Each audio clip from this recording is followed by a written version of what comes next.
시작. 여호와의 말씀이니라. 너희를 향한 향한 나의 생각을 내가 아나니 평안이요 재앙이 아니니라. 너희에게 미래와 희망을 주는 것이니라. 아멘. 오늘은 샬롬과 인샬라라는 제목으로 말씀을 나누겠습니다. 이슬람이라는 종교를 가진 사람들을 뭐라고 하는지 아십니까? 무슬림이라고 불러요. 종교는 이슬람이고 그 이슬람 믿는 사람들은 무슬림이라고 불러요. 이 무슬림들이 가장 많이 하는 말 가운데 인샬라가 있어요. 들어보셨을 거예요. 인샬라. 이 인샬라는 예를 들어서 나는 내일 차를 살 거야. 인샬라. 오늘이나 내일 도서를 반납할게요. 인샬라. 이런 식으로 인샬라를 말을 붙여요. 이 말의 뜻은 알라의 뜻대로라는 의미로 알려지고 있는데, 미래를 알고 계획하는 분은 오직 알라신 한 분밖에 없다라는 배경에서 나온 말이에요. 아마도 무슬림들에게는 이 인사말이 그저 하나의 관행처럼 여겨지고 별 의미를 담지 않을 수도 있어요. 그런데 이 말을 듣는, 이 의미를 아는 외국인들은 되게 불안할 수 있다는 생각이 듭니다. 왜냐하면 예를 들어 돈을 빌려가면서 내가 반드시 한 달 내로 갚을게 이러고 끝나면 되는데, 내가 한 달 내로 갚을게 인샬라 이렇게 붙여버리면 내가 한 달 내로 갚도록 노력은 하겠지만 알라신의 뜻대로 갚지 않을 수도 있어. 그러니 내가 못 갚더라도 이건 알라신의 뜻이야. 이렇게 들릴 수 있기 때문에 이것을 관행으로 표현을 하지 않는, 이슬람 종교를 가지 않은 사람들은 되게 불안하게 들을 수 있어요. 알라신은 기독교에서 말하는 유일신하고는 다릅니다. 저는 처음에 이 이슬람에서 말하는 알라신과 우리 하나님이 같은 하나님인 줄 알았는데 그렇지 않아요. 알고 보니까 그 역사를 보면 이슬람을 창시한 사람은 무하마드라고 알고 있죠. 이 무하마드가 60세가 넘어서, 이 사람은 일자 무식이에요.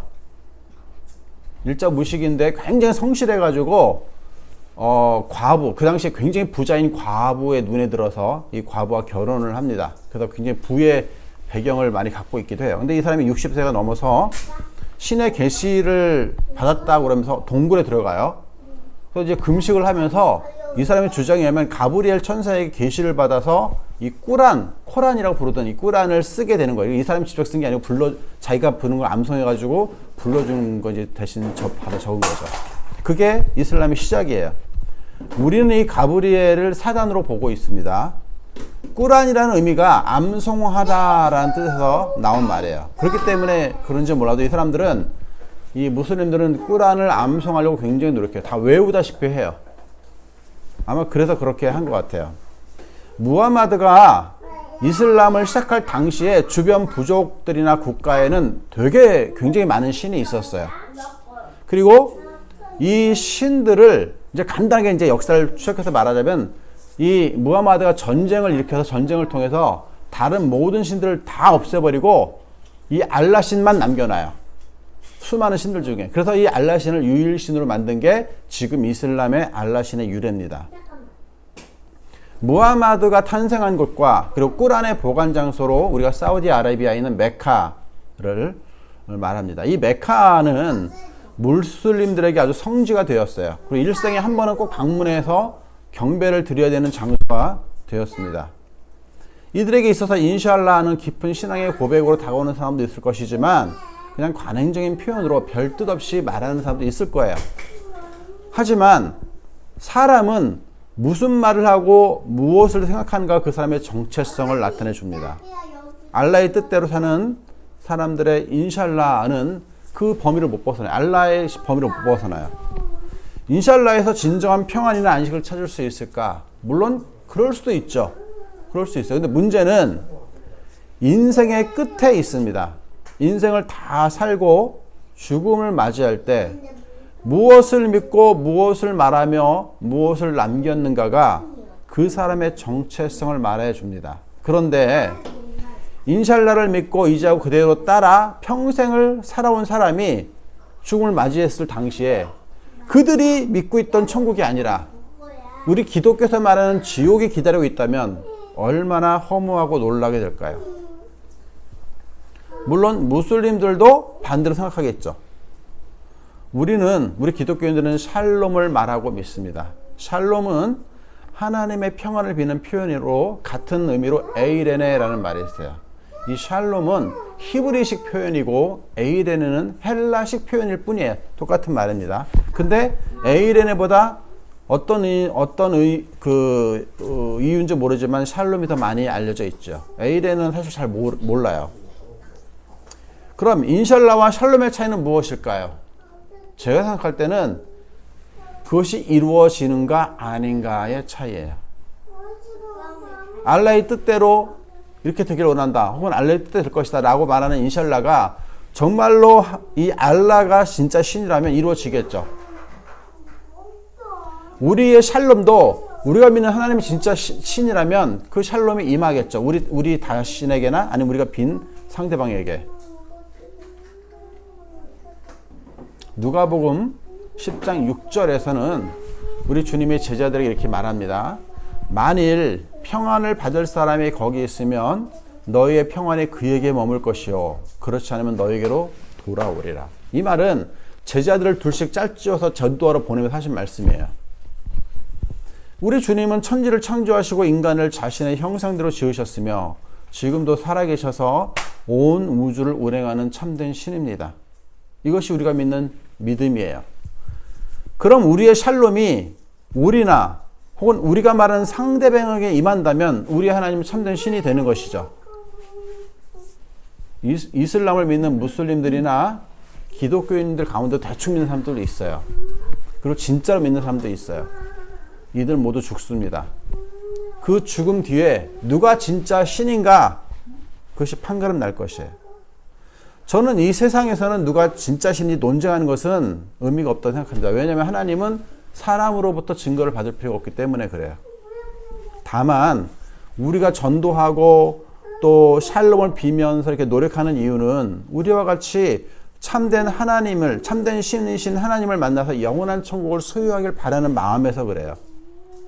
무슬림들이 믿는 천국은 어떤 천국이냐면 수많은 여인들이, 아주 예쁜 여인들이, 보통 이제 10명을 얘기합니다만 특히 그 자폭해서 죽은 사람들 있죠. 그런 식으로 순교한 사람들, 그런 사람들을 최고로 쳐가지고 그런 사람들이 수십 명의 여인들이 천국에서 기다리고 있다가 딱 오면은 남편으로 섬긴다는 거예요. 그 사람을. 그게 천국이에요. 이슬람은 이 땅에서나 천국에서나 남자 위주예요. 참 한심합니다. 반면에 우리의 샬롬은 남녀, 노소 구분이 없습니다. 그리고 우리의 샬롬은 힘이 있어요. 왜 힘이 있냐? 하나님의 천지를 창조하시고 운행하는 분이기 때문에 힘이 있기도 하지만 실제로 우리에게 샬롬을 전해주기 위해 독생하신 예수님이 하나님의 진노를 대신 담당하셨어요. 십자가에서 죽으셨어요. 그리고 부활하셨어요. 그래서 힘이 있는 거예요. 만일 예수님이 십자가에서 죽지 않고 부활도 없었다면, 그리고 그 예언을 믿고 따를 수 있도록 성경 말씀이 없었다면 우리에게 평안은 아무 의미가 없었을 것입니다. 우리의 거리가 먼 평안이 됐을 거예요. 기독교에서 말하는 평안은 잘 먹고 잘 사는 것과는 거리가 멉니다. 어떠한 형편이든지 만족을 배울 수 있고 또 어느 곳에서든지 우리 주님과 교제할 수 있다는 것이 우리의 평안이에요. 사랑하는 성도 여러분, 오해하시면 안 됩니다. 우리가 하나님을 믿고 주 예수 그리스도를 나의 구주와 주님으로 고백하는 것은 잘 먹고 잘 살기 위함도 아니고 천국을 내 소유로 갖기 위함도 아니에요. 우리는 우리를 창조하시고 우리를 선택하셔서 하나님 자녀 삼아주신 그 아버지의 뜻대로 사는 것이 우리의 목적이고 우리가 구원받은 이유입니다. 그럼 그 뜻이 무엇일까? 하나님을 사랑하고 하나님을 예배하고 또 우리의 이웃을 사랑하며 복음을 전하는 것이 그 뜻이에요. 하나님은 우리에게 평안을 원하십니다. 재앙이 아니에요. 하나님이 너희가 내가 죄를 지었어? 어디 한번 당해봐라. 그런 분이 아니에요. 오죽하면 얼마나 사랑하셨으면 자신의 독생자 예수 그리스도를 십자가의 저주 아래 죽게 우리에게 주셨을까요? 우리의 샬롬은 단순한 인사말 이상의 의미가 담겨 있습니다. 거기에는 나를 사랑하시고 나를 위해 죽으신 예수 그리스도의 사랑에 근거하여 하나님이 나와 당신을 사랑하시고 인도하기 바랍니다 라는 의미가 담겨 있어요. 그리고 그것을 믿는 거예요. 그렇기 때문에 우리들이 말하는 믿음은 혹은 우리들이 비는 샬롬은 절대 허공에 흩어지는 말이 아닙니다. 반드시 이루어져요. 그래서 우리의 말을 조심해야 되는 것입니다. 왜냐하면 언젠가 우리가 말하는 대로 이루어지기 때문이에요. 우리의 이웃에게 샬롬을 표현하십시오. 그 말을 받을 만한 사람이 우리의 이웃에 있다면 이루어질 것이지만 받지 못할 만한 사람이라면 그 샬롬이 내게 돌아올 것입니다. 이것이 우리 주님의 약속이에요. 사랑하는 두란노교회 성도 여러분, 저는 여러분에게 우리 주님의 은혜가 샬롬이 이 한 주간 풍성히 임하기를 주 예수 그리스도 이름으로 축원드립니다. 아멘.